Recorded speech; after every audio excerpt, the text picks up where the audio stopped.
Hi, my name is Robert. I'm going to show you how to convert a Predator 3500 inverter generator to run on tri-fuel, natural gas, propane, and gasoline. This kit is also good for Hondas because the kit is actually for a Honda. It hasn't said Predator on it yet, but when you do get your generator, your Predator generator, you should do this to help when you store it. I know they tell you you should drain the bowl on the carburetor when you store it. Chances are you're not going to do it. So this is an easy way to drain the bowl in a minute and no tools required. First thing you can actually see, I did some modifications here, but it's just a sticker. Now this switch here is actually turns off the gas supply. There's actually a gas valve behind here, and there's a switch that turns off the ignition at the same time. What I did is I made a modification that when you turn off this switch, what it does now is just turns off the gas, and the engine will continue running until it sucks all the fuel out of the carburetor. I just run it on low on eco mode, so it sucks every last drop out. And then what I did is I put an engine on, engine off switch. And I'll show you how to do it. You can do it for under 10 bucks. It'll save your generator. So 6 screws in the front panel. Remove them all. I removed 5 of them already. There's one here in the center of the switch. So you took it off, and if you look inside here now, you can see all the inners. So here is the plug. So it comes from the factory. You can see good? It comes from the factory like this. This line here is connected into the back. So if you just remove this here and just leave it the way it is without doing anything else, now when you turn off your gas, it won't turn off the ignition. It'll just continue to run. And that will save you a lot of headaches of gumming up your carburetor. What I did is I actually got a toggle switch, and I got the same connector on the end. I actually took out your reset button on your 12 volt. And the reset button is still inside of here. It still works, but I wanted a way to turn off the engine quickly if I'm running on gasoline if I needed to. So now this is the toggle switch. It plugs into here now, like that.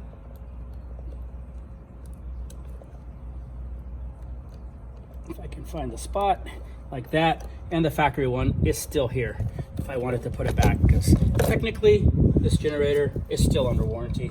So I don't want to, just in case I need to return it, I can put it back exactly the way it was, and nobody would ever know. So I'm just going to put a couple screws in here just to keep stuff together. And all you need is a Phillips screwdriver. The toggle switch is a little bigger than the factory one, so I did drill it out. But if you put the factory one back, it does cover the hole perfectly, so you'll never know. The kit that I put in, I run it on natural gas. I don't think this engine will ever taste gasoline again, but it will run on gasoline, and it's probably never going to do propane.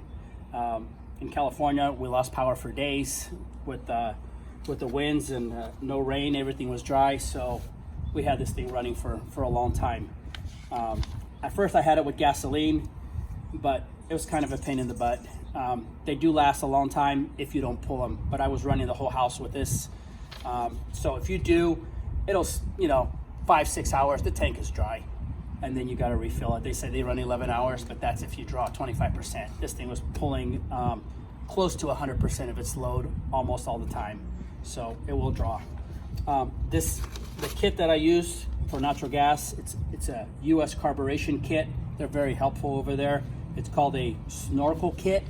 You don't have to change your bolts. You don't have to change anything. You don't have to cut anything. Very simple. I probably installed it in about half an hour. The way it works is what you get is a regulator that's actually sitting back there. I'll pull it out later to show you. Oh, I can do it now. Very simple.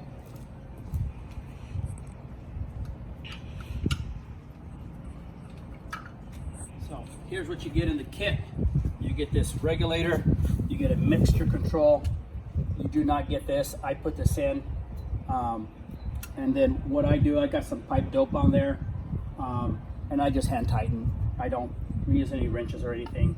At the end, when I'm done, I put a cap here, hand tighten it just to keep the critters out, and I do it on the other side. So, so the snorkel kit, I actually was going to take everything out and do a video of how to do it step by step, but it's so easy. You get a little, looks like a gasket, and it's about, this is the factory gasket that I pulled out. The gasket you get is about twice as thick as this factory one. Do not stick it through the center of the butterfly.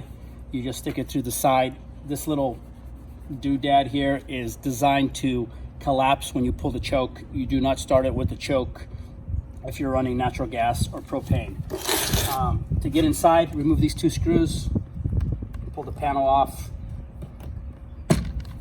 You get inside, you can see this is my kit. It comes, I put some zip ties so it doesn't get pulled, but all it does is go between the carburetor and the air cleaner.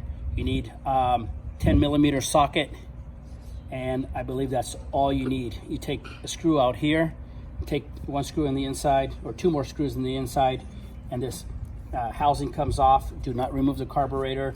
You remove the factory gasket out, install this one, fits perfectly, put everything back. You don't have to modify anything. It didn't change how far this stuck out or anything. The way I run it, I didn't cut any holes on the side of the generator. I didn't want to modify it. So basically all I do when I'm running on natural gas is I open up the oil fill door, pull out my hose, hook it up to this hose. They say you should mount this. Well, the instructions show you that you mount this like this on the generator. I didn't want to do that. This kit will run a 20 horsepower motor. This is a 7.5 horsepower motor. I figured why not try it. Put the regulator far away. It's actually 8 feet away. This is an 8-foot hose, and it ran fine. Had no problems at all. Let me hook up the regulator again. All I have here, this is actually an outdoor kitchen, but it's just a 3/4 inch line that I had already there. I got a gas valve that turn on and off. All I do is screw this in like this by hand until it gets tight. Turn on the gas valve, and that's it. Since this hose, first let me tell you about this hose. This hose is a Harbor Freight Airline 3/8, 8 feet long. I know people are going to say you shouldn't use airlines. This airline is rated at 300 psi. The way this kit works is the generator sucks the fuel through the line to the regulator. It works on a negative pressure. So even if this line was cut, it will not leak any gas out. So to me, there's no danger in having an airline running this gas on it. So what I do, start up the generator, I hook up there, the line to the regulator like that. I hit the primer button until I can, for a few seconds, let the gas go through, pull all the air out, hook up the generator, hook up the generator here, make sure my engine is on the on position. This is on the off. Get the starter.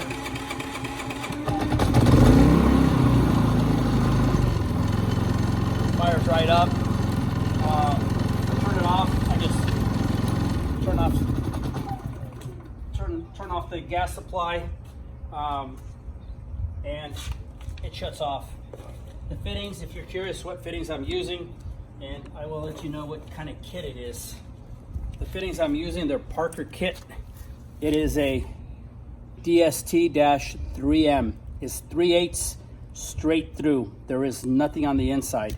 So there's no restriction at all. And as you can see, I just unhooked the gas line from the generator and no gas is coming out of the generator. So the kit from US Carburation, it is $199 delivered to your door. It is a kit number, it's a MSK 3102, C as in Charlie. Tri-fuel conversion kit for Honda GX series. Engine K9104. So you can see that. That is the kit I installed. And it works good. And so the other thing is the connector that I use for the switch. If you're curious what it is actually a JST SM2 pin connector. The one you need is the male. They sell them in kits, usually male and female. $1.99 for like 10 sets. Very cheap. Toggle switch, probably another $1.99, $2. So that's the connector you need if you want to do something like I did. As far as natural gas, when it's running on natural gas, there is absolutely no smell. You do not smell the exhaust. It's not like when you're running gasoline, you can smell it. It's like the same smell like if you're cooking in your home with natural gas, you don't smell the flame burning. You do not smell the exhaust. I ran this thing probably for 20 hours during the power outage, and it ran fine, no problems at all. Adjusting. Oh, I should have told you about the screw here. Trying to make this as quick as possible, but when you install your mixture screw here, what you do, they say for propane, you go all the way in, back it out 5 times. For natural gas, it's 2 to 3 times more. This one was actually 7 1/4 turns, and it was perfect. The way I did it is I put the generator at a 3,000 watt load. Actually, the overload light was actually blinking once in a while. Got it to its max. Pulled the screw, actually put it at their setting, turn it in until it changed the sound on the generator. Put it back out until the sound changed again, and then put it in the middle, locked it in place, and everything worked good. If you're curious about the price of natural gas, I did the math of the BTU rating. It's about $1.50, and that's PG&E here in California. Gas prices right now is about $3.60. So it's quite a big difference in price, in the savings, but I did it mostly for convenience. Don't have to worry about gas. I did bring it all the way up to a 3,500 load. Overload light went on. I only kept it there for 15 seconds or so. The engine didn't quit, and then I went back to the 3,000 watt load and let it run for a while. After that, I was satisfied, and then, like I said, I ran it for 20 hours or so. Hope you enjoyed the video, and hope I was helpful to any of you guys. Thank you for watching.